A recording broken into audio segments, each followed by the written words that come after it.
मेरी छठी हिस्स कहती है कि तुम यहाँ से सीधे फ्रांस नहीं जाओगे। मैंने कहा तुम्हारी छठी हिस्स बिल्कुल सही कह रही है तहजीब, मैंने प्रोग्राम तब्दील कर दिया है, अब हम सबसे पहले गोइटे हिल जाएंगे। तहजीब ने खुश होकर कहा तुमने बिल्कुल दुरुस्त फैसला किया है, जनरल टेरिस को फोन कर दूं? मैंने कहा हाँ, उसे मुत्तला कर दो कि हम अनकरीब गोइटे हिल पहुंच रहे हैं। तहजीब ने झपट कर फोन का रिसीवर उठा लिया और नंबर मिलाने के बाद उसने रिसीवर मेरी तरफ बढ़ा दिया।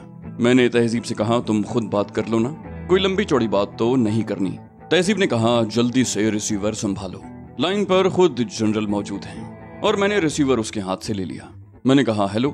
जवाब में मुझे जनरल टेरिस की मानूस आवाज सुनाई दी, तुम अली यार खान बात कर रहे हो ना?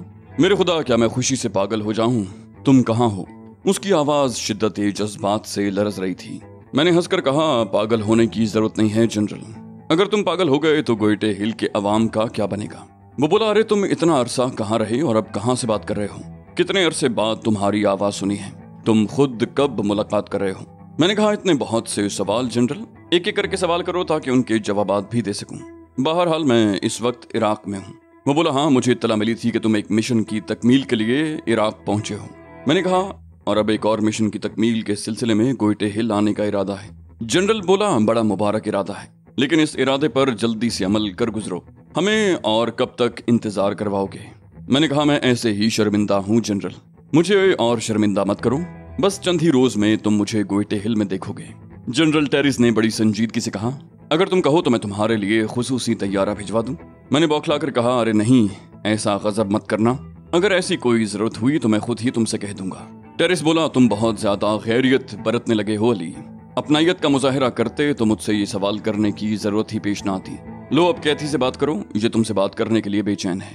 कैथी की आवाज आई हेलो बेमुरव्वत अली, तुम कभी दूसरों के जज्बात का ख्याल नहीं रखते। मैंने हंसकर कहा तुम लोगों के खुलूस के सामने मैं कितनी ही मुरव्वत का मुजाहिरा क्यों ना करूं, बेमुरव्वत ही कहलाऊंगा। कैथी बोली अपनी आदत के मुताबिक बातों में उड़ाने की कोशिश मत करो, तुम्हें अपनी कोताहियों की तलाफी करनी पड़ेगी। मैंने बड़े खुलूस से कहा जरूर जरूर, आइंदा कोशिश करूंगा कि जहां भी हूं तुम्हें अपनी खैरियत से मुत्तला करता रहूं। कैथी बोली मैं तुम्हें इतनी आसानी से नहीं छोड़ूंगी अली, अब तुम्हें कम से कम 2 महीने तक मेरे पास रहना पड़ेगा। मैंने कहा अब इतनी भी सजा मत दो, तुम तो जानती हो कि मैं बहुत मसरूफ रहता हूँ, इस वक्त भी एक मुहिम दरपेश है। कैथी ने बुरा मानकर कहा गोया तुम हमसे मिलने के लिए नहीं बल्कि अपने किसी काम के सिलसिले में यहाँ आ रहे हो। मैंने कहा यकीन करो ऐसी कोई बात नहीं है, मैंने तो गोइटे हिल आने के लिए एक जवाज पैदा किया है, वरना मेरा काम वैसे भी चल सकता था। कैथी बोली हाँ तुम बड़े आदमी हो, तुम्हें हमारी क्या जरूरत, हम खुद भी तुम्हारे जरूरतमंद हैं। मैंने कहा तुम बहुत ज्यादा नाराज मालूम होती हो कैथी, मैं तुम्हें मनाने के लिए अपने कुछ न कुछ वक्त की कुर्बानी जरूर दूंगा। कैथी मुसर्रत से बोली अगर तुमने ऐसा किया तो मैं तुम्हारी सारी कोताहियों को माफ कर दूंगी। मैंने कहा एक आध रोज में दोबारा फोन करके तुम्हें अपनी आमद की तारीख से मुत्तला करूंगा। फिर उसे खुदा हाफिज कहकर सिलसिला मुनक़ता कर दिया। तहजीब ने कहा तुम खुशकिस्मत हो कि तुम्हें इस कदर मोहब्बत करने वाले दोस्त मैसर हैं। मैंने कहा मैं अकेला ही तो खुशकिस्मत नहीं हूँ, तुम भी तो मेरे साथ शामिल हो। बर्ड ने हैरान होकर कहा कमाल है, मैं तो समझता था कि तुम लोग हर मामले में एक दूसरे के साथ शामिल हो, आज मालूम हुआ कि ये शमूलियत सिर्फ उस एक बात तक महदूद है। तहजीब हंसने लगी और बर्ड उसे हंसते देख कर फूल गया। बोला क्यों मैडम, मैंने गलत तो नहीं कहा? उसने दाद तलब अंदाज में कहा। तहजीब ने हंसते हुए कहा तुम हमेशा दुरुस्त बात कहते हो, बस अंदाज जरा ऐसा होता है कि दूसरों के लिए वो बात नहीं पड़ती। बर्ड ने झुककर आदाब बजा लाते हुए कहा शुक्रिया मैडम, एक तुम ही हो जो बर्ड की कदर कर लेती हो, वरना चीफ का मूड तो हमेशा बिगड़ा ही रहता है। मैंने कहा तुम्हारा हाल ये है कि अगर तुम्हारी जरा सी तारीफ कर दी जाए तो फौरन जामे से बाहर हो जाते हो, लिहाजा मूड ऑफ ही रखना पड़ता है। बर्ड उछल कर खड़ा हो गया। बोला सुन लिया आपने मैडम, अब भी वक्त है, अपने फैसले पर नजरसानी कर लें, आप दोनों के ख्यालात में बहुत ज्यादा तजाद है। तहजीब ने कहा इस किस्म के फैसले सिर्फ एक बार किए जाते हैं बर्ड। वो तफरी के मूड में नजर आ रही थी। बोली अब तो मैं फैसला कर चुकी हूँ, अब कुछ नहीं हो सकता। बर्ड ने सीना ठोंक कर कहा हो क्यों नहीं सकता मैडम, आप हुक्म कीजिए, मैं एक से बढ़कर एक आला रिश्तों के ढेर लगा दूंगा। मैंने डांट कर कहा बकवास मत करो, यही मैं कह रहा था कि जरा सी देर में तुम खाल से बाहर हो जाते हो। बर्ड ने बुरा सा मुंह बनाया और तहजीब ने शरारत आमेज अंदाज में मेरी तरफ देखा। बोली बर्ड ने अपनी खिदमत मुझे पेश की हैं ली, तुम क्यों जल रहे हो? बर्ड ने दोनों हाथ दुआ के से अंदाज में उठाते हुए कहा शुक्रिया मैडम, तुम्हारी समझ में बात तो आई, वरना चीफ तो बस तुम्हें कंवारा ही देखना चाहते हैं। मैंने कहा तुम भी इस बेहुदा आदमी की हौसला अफजाई कर रही हो। तहजीब हंसने लगी। बोली गलत बात है ली, तुमने इसकी ज़बान पर बहुत ज़्यादा पाबंदी आयद कर रखी है। ये हमारे बहुत काम आता है। अगर थोड़ा बहुत हंसी मजाक करके इसका दिल बहल जाता है तो हमारा क्या जाता है। बर्ड चहका। बोला, तुम्हारा कुछ नहीं जाता मैडम, लेकिन चीफ को डर लगता है कि कहीं तुम मेरी बातों में आकर किसी और से शादी न कर बैठो। ये तो सबको अपनी तरह देखना चाहते हैं। कंवारे पैदा हुए और कंवारे ही रहेंगे। मैंने झुंझला कर कहा, अबे तो क्या शादीशुदा पैदा हुआ था। तहजीब बेसाख्ता हंस पड़ी। तहजीब ने हंसी जब्त करने की कोशिश करते हुए कहा, बोलने दो अली, बेचारा कभी कभी तो बोलता है। मैंने सर हिलाकर कहा, दौरा भी आदमी को कभी कभार ही पड़ता है, रोज रोज तो नहीं पड़ता। बर्ड सीना तान कर बोला, इस वक्त मुझे मैडम की हिमायत हासिल है, इसलिए तुम मुझे नाजायज नहीं दबा सकोगे। अचानक मैंने ऐलान किया, इस वक्त हम जल्दी सोएंगे। तहजीब थकी हुई है और हमें फौरी तौर पर कोई काम नहीं है। बर्ड ने कहा, मुझे इतनी जल्दी नींद नहीं आएगी चीफ, इसलिए मुझे इजाजत दो कि। मैंने बर्ड को तेज नजरों से घूरा। क्या बात है? कौन सी ऐसी बात है जिसे कहते हुए तुम झिझक रहे हो? वो बोला, मैं दरअसल ये कहना चाह रहा हूँ कि मरजाना बोर हो रही होगी, अगर तुम बुरा न मानो तो। बर्ड खामोश हो गया। मैंने संजीदगी से कहा, मरजाना अगर किसी तरह भी फरार होने में कामयाब हो गई तो हम बहुत पीछे चले जाएंगे, लिहाजा तुम अपने इश्क के भूत पर काबू पाए रखो। हमने रात का खाना खाया और अपने अपने कमरों में सोने चले गए। सुबह नाश्ते के बाद मैंने अदनान अब्बासी के चेक पर रकम भरी और अदनान के पास चला गया। मैंने कहा, मैं ये चेक कैश करवाने जा रहा हूँ अदनान, तुम मेरे सामने बैंक मैनेजर को फोन करके उसे रकम अदा करने की हिदायत कर दो। बर्ड ने कल रात की तरह अदनान को टेलीफोन सेट फराहम किया और अदनान ने बैंक का नंबर मिलाने के बाद हमदान सईदी से बात की। वो बोला, मैं अपने एक आदमी को 10 लाख दिनार का चेक देकर भेज रहा हूँ, इसे फौरन कैश करवा दो। वो खामोश होकर चंद लम्हे दूसरी तरफ से कही जाने वाली बात सुनता रहा, फिर बड़ी तलखी से बोला, मुझे कारोबारी उसूल समझाने की कोशिश मत करो, मुझे मालूम है कि कब चेक को क्रॉस कराना चाहिए और कब नहीं। अदनान ने फोन बंद कर दिया। उसने मुझसे कहा, तुम बेफिक्र होकर जाओ, चेक कैश हो जाएगा, तुमसे कोई तारुज नहीं करेगा। मैं बर्ड के साथ कमरे से निकल आया। बर्ड ने टेलीफोन सेट हाथों में उठा रखा था। मैंने कहा, तुम तहजीब के पास ही रुको, मैं चेक कैश करवा के अभी वापस आता हूँ। बैंक तक पहुंचने में मुझे सिर्फ 15 मिनट लगे और चेक कैश होने में सिर्फ 2 मिनट का वक्त सर्फ हुआ। रकम तो पहले से ही तैयार रखी थी। अदनान अब्बासी के फोन की वजह से किसी में इतनी जुर्रत नहीं थी कि मुझसे कोई सवाल कर सकता। मैं बड़े इत्मीनान से बैंक में दाखिल हुआ और सिर्फ 2 मिनट के बाद उससे भी ज्यादा इत्मीनान से 10 लाख दिनार की खती रकम से भरा हुआ ब्रीफकेस लेकर बैंक से निकल रहा था। बंगले पर वापस पहुंचकर मैंने बर्ड को रवाना कर दिया। उसके सुपुर्द कागजात की तैयारी का काम था। तहजीब ने मुझसे पूछा, अदनान अब्बासी से जो रकम तुमने हासिल की है उसे किस मसरफ में लाओगे? मैंने कहा, वैसे तो इस रकम पर सोनिया के घर वालों का हक है, लेकिन मैं सोच रहा हूँ कि इतनी बड़ी रकम उनके लिए बहुत ज्यादा हो जाएगी। तहजीब ने मुझसे इत्तेफाक किया, बोली, ये रकम तो वाकई ज्यादा हो जाएगी, इसके बावजूद कम से कम आधी रकम पर तो उनका हक बनता है। मैं बोला, मैंने कहा ना, इस पूरी रकम पर उनका हक है, मगर मैं उन्हें 2 लाख दिनार से ज्यादा नहीं दूंगा। ये भी उनके लिए बहुत बड़ी रकम होगी। उन्होंने कभी सोचा भी नहीं होगा कि इतनी बड़ी रकम उन्हें इकट्ठी भी मिल सकती है। एक वही क्या, इराक के 80% से ज्यादा लोगों के लिए इतनी बड़ी रकम एक ख्वाब की हैसियत रखती होगी। उस रकम के सहारे वो अपनी पूरी जिंदगी बड़े आराम से बसर कर सकेंगे। तहजीब ने पूछा, ये रकम तुम सोनिया के वालिद तक किस तरह पहुंचाओगे? मैंने कहा, सोनिया ने मुझे अपना पता बताया था, खुद मेरे अंदर तो इतनी हिम्मत नहीं है कि उसके वालिदैन का सामना कर सकूं। ये रकम बर्ड के हाथों उन तक पहुंचवानी पड़ेगी। अब आओ जरा अदनान से भी कुछ गुफ्तगू हो जाए। बर्ड ने अदनान को दर्द दूर करने वाली गोलियां फराहम कर दी थीं, जिनके सहारे उसने अपने दर्द से निजात हासिल कर रखी थी। मैंने कहा, मैंने चेक कैश करा लिया है अदनान, और ये पूरे 10 लाख दिनार हैं। मैंने ब्रीफकेस खोलकर उसके सामने रख दिया। अदनान अब्बासी के चेहरे पर कर्ब के तासुरात उभरे। ये ख्याल ही उसके लिए बहुत तकलीफ था कि इतनी बड़ी रकम यूं आसानी से उसके हाथ से निकल गई। उसने अपने तासुरात छुपाने की कोशिश करते हुए मुझसे पूछा, चेक कैश कराने में कोई दिक्कत तो नहीं हुई? मैंने कहा, दिक्कत से बचने के लिए ही तो मैंने तुमसे फोन करवाया था। किसकी मजाल है कि तुम्हारे फोन के बाद कोई गड़बड़ करने की कोशिश करे?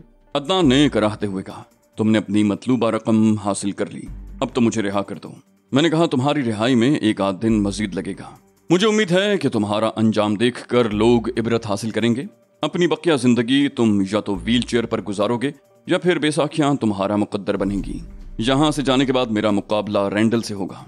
तुमने अपनी हुदूद से तजावुज करने की कोशिश की तो मेरे आदमी तुम्हें जिंदा नहीं छोड़ेंगे। वो बोला, नहीं, मैं तुम्हारे खिलाफ कुछ नहीं करूंगा, मेरी बात पर यकीन करो। वो मुझसे अपनी जिंदगी की भीख मांग रहा था, मेरे सामने गिड़गिड़ा रहा था। हालांकि वो अपाहिज हो चुका था, اور اس کی ٹانگوں کا علاج اور ٹوٹی ہوئی ہڈیوں کے جڑنے کی توقع نہ ہونے کے برابر تھی، مگر وہ اس کے باوجود مرنے سے خوفزدہ تھا۔ اسے اپاہجوں والی زندگی گزارنا گوارا تھا۔ میں نے کہا مجھے یقین ہے کہ تمہاری فرعونیت ختم ہو چکی ہے۔ آئندہ تم کسی سے خراب سلوک کرو گے تو تمہیں اپنا انجام بھی یاد آئے گا، اور یہ کہنے کی ضرورت ہی نہیں ہے کہ تمہارا یہ حشر سونیا کی وجہ سے ہوا ہے۔ زندگی بھر تم اپنے اس فیصلے پر پچھتاتے رہنا کہ تم نے مجھے مروانے کا فیصلہ کیا تھا، اور تمہارے آدمیوں کی زد میں سونیا آ گئی۔ وہ بولا، اس کے باوجود میں تمہارا شکر گزار ہوں کہ تم نے مجھے جان سے نہیں مارا۔ میں نے کہا میں نے تمہیں جان سے نہ مار کر تم پر کوئی احسان نہیں کیا عدنان، یہ تو تمہاری سزا کا ایک حصہ ہے۔ اگر تم مر جاتے تو مجھے بہت قلق ہوتا، میرا انتقام ادھورا رہ جاتا۔ یہ رقم جو میں نے تم سے وصول کی ہے، اس کا ایک حصہ سونیا کے خاندان کے لیے ہے جن کی وہ کفالت کیا کرتی تھی۔ بقیہ رقم میرے پاس محفوظ رہے گی تاکہ اگر کبھی تم دوبارہ سر اٹھانے کی کوشش کرو تو اسے تمہارا سر کچلنے کے لیے استعمال کر سکوں۔ عدنان بولا، میں پہلے ہی تمہیں یقین دہانی کرا چکا ہوں کہ اب نہ تمہارے خلاف کچھ کروں گا اور نہ ہی یہودیوں کے لیے کام کروں گا۔ میں نے کہا چونکہ تمہاری رقم کا ایک حصہ سونیا کے والدین کو جائے گا، اس لیے مجھے اندیشہ ہے کہ کہیں تم ان کے خلاف ہی انتقامی کارروائی نہ کر بیٹھو۔ عدنان بولا، نہیں، میں ان کے خلاف بھی کچھ نہیں کروں گا، مجھے اپنی زندگی بہت عزیز ہے۔ میں نے کہا تم ایک بدتینت آدمی ہو، تمہاری کسی بات پر بھروسہ نہیں کیا جا سکتا، تمہیں کام کرنے کے ڈھنگ آتے ہیں، تم ان کے خلاف کچھ نہ کرو تب بھی انہیں اچانک کوئی حادثہ پیش آ سکتا ہے، کسی کا ایکسیڈنٹ ہو سکتا ہے، ان کے گھروں کو یا فصلوں کو آگ لگ سکتی ہے، اس کے علاوہ اور بھی کئی طرح کے حوادث ہوتے ہیں، تمہیں تو ان کا خاصا تجربہ ہوگا۔ عدنان نے بھررائی ہوئی آواز میں کہا، یہ میری بدقسمتی ہوگی اگر انہیں اس قسم کا کوئی حادثہ پیش آ جائے اور اسے میرے کھاتے میں ڈال دیا جائے۔ میں نے کہا تم نے اپنی ماضی کی حرکتوں سے اپنے مستقبل پر بدقسمتی کی مہر ثبت کر دی ہے، کسی دوسرے کا اس میں کیا قصور ہے؟ اگر ان میں سے کسی کا بال بھی بیکا ہوا تو میں اسے تمہارے ہی کھاتے میں ڈالوں گا۔ عدنان کا چہرہ جو پہلے ہی اترا ہوا تھا مزید اتر گیا، مگر وہ کچھ نہ بولا۔ اس نے اندازہ کر لیا تھا کہ اس موضوع پر کچھ بولنا لا حاصل ہوگا۔ دوپہر کو برڈ واپس آ گیا، وہ اپنے ساتھ لنچ باکس لایا تھا۔ برڈ نے بتایا، پرسوں تک سارے کاغذات تیار ہو جائیں گے، جس کے بعد صرف ٹکٹ اور ویزے کا کام باقی رہ جائے گا، جو بغداد سے بھی ہو سکتا ہے۔ میں نے کہا وہ کوئی مسئلہ نہیں ہے، ہمیں تو گوئٹے ہل کے ویزے درکار ہوں گے جو ہمیں کھڑے کھڑے مل جائیں گے۔ اب تمہارے لیے ایک اور کام ہے، تمہیں سونیا کے گھر والوں کو 2 لاکھ دینار کی رقم پہنچانی ہوگی۔ میں نے بٹ کو سونیا کے والدین کا پتہ بتایا اور اسے سمجھایا کہ اسے ان سے کیا گفتگو کرنی ہے۔ بٹ بھی یہ کام کرتے ہوئے ہچکچا رہا تھا، مگر وہ راضی ہو ہی گیا۔ اس کی ہچکچاہٹ کی وجہ بھی وہی تھی جس وجہ سے میں ہچکچا رہا تھا۔ سونیا کے اہل خانہ کو اس کی موت کی اطلاع پہنچانا ایک ناگوار فریضہ تھا جس سے بچنے کی کوشش ہم سب کر رہے تھے۔ لنچ کے بعد برڈ رقم لے کر روانہ ہو گیا۔ تہذیب نے فرصت دیکھ کر ایک بار پھر کرنل نعمان کا تذکرہ چھیڑ دیا۔ بولی اصولی طور پر تمہیں چاہیے کہ اس سے کم از کم ایک بار رابطہ قائم کر کے اسے مطلع تو کر دو کہ اب تم اس کے لیے کام نہیں کرو گے۔ میں نے کہا میں اس کا ملازم نہیں ہوں اور نہ ہی کسی معاہدے کی روح سے اس کا پابند ہوں۔ تہذیب بولی، میں کب کہہ رہی ہوں کہ تم پابند ہو، میں تو ایک اصولی بات کہہ رہی ہوں۔ میں نے کہا تو میں کون سی غیر اصولی بات کر رہا ہوں، میں نے بھی تو ایک اصولی بات ہی کی ہے۔ تہذیب نے ہنس کر کہا، تم بہت ضدی ہو علی۔ ضدی تو پہلے بھی تھے لیکن اب تو کچھ زیادہ ہی ضدی ہو گئے ہو۔ میں نے کہا بات ضد کی نہیں ہے تہذیب، ممکن ہے میں اپنا اخلاقی فرض سمجھتے ہوئے اسے مطلع کر دیتا، لیکن میں بہت بری طرح بدزن ہو چکا ہوں۔